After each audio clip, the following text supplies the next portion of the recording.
हाँ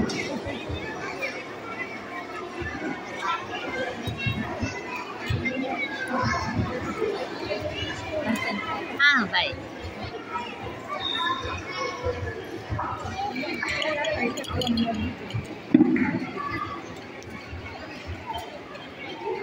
नमस्ते। आज हम आपके सामने भारत के त्योहारों के बारे में बताने वाले हैं।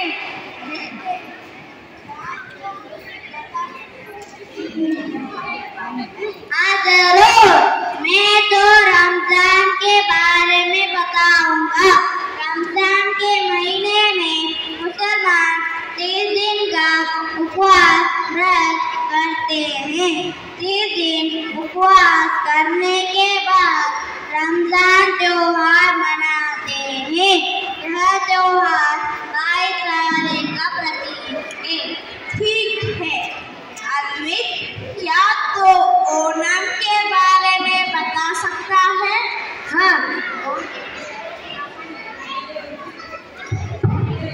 हाँ, ओणम केरल में मनाया जाता है। हर साल यही त्योहार अगस्त से सितंबर महीने में मनाया जाता है। दोस्तों, मैं दीपावली के बारे में जानता हूँ। दीपावली पूरे भारत के लोग मनाते हैं। यह दीपों का त्योहार है।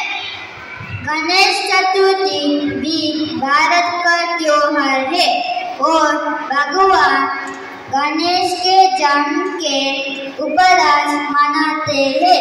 दोस्तों, जानते हो क्या ईसाई लोग क्रिसमस भी मनाते हैं।